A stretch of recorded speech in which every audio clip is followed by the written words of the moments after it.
এ ওয়াদা মানে কিয়ামতের যে ময়দান আল্লাহ কায়েম করবে, পাবনা ভাঙ্গরা নারী পুরুষ ভাইয়ার বোনেরা সবাইকে আল্লাহ কিন্তু এখানে আহ্বান জানিয়েছেন, তোমাদের সবার সামনে এই দিনটা আসতেছে। আর এই দিনটা অবশ্যই সত্য এবং হক।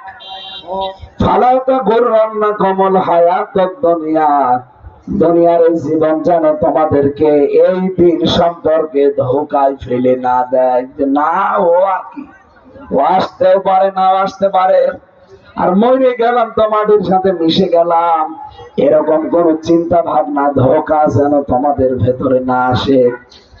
যাদের ভেতরে বিশ্বাস দৃঢ়ভাবে তৈরি হবে যে এরপরে কিন্তু একটা জগৎ আসতেছে, আসতেছে না, ওই জগতে আমাকে দাঁড়াতে হবে।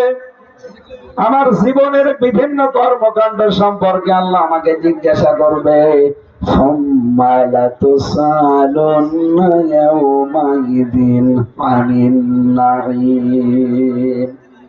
এটা সরিয়ে দেন আমার ভাইরা।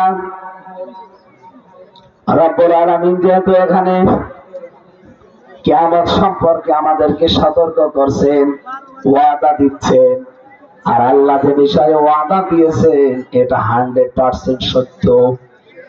এজন্য আমি সহ এখানে যারা আছি, দুনিয়ার এই জমিনে যারা আমরা কেউ পাগলামি অন্তত আর না করি, আমার বিশাল একটা জীবন পড়ে আছে, ওই জীবনের জন্য আমার এখন থেকেই হুঁশিয়ার হওয়া দরকার।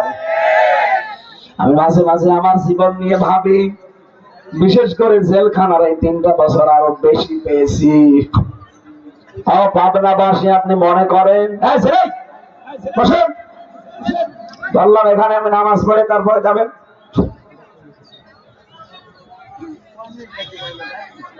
মাইক বন্ধ হয়ে রয়েছে, মাইক আলা কি করে কি এখানে? হ্যাঁ মাইক ঠিক করে দেন।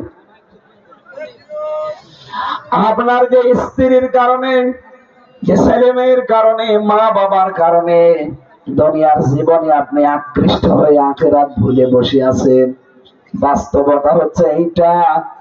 এখন যদি আপনি এখনই বাড়ি না যেয়ে মরে যান, আপনাকে বাড়ি নিয়ে যাবে, হয়তো আজকে রাতটা পর্যন্ত রাখবে, তাও রাতের বেলা আপনার বউ, আপনার মা বাবা, আপনার ছেলে মেয়ে পাহারায় একা দেবে না, বলবে না জিন আসবে আবার।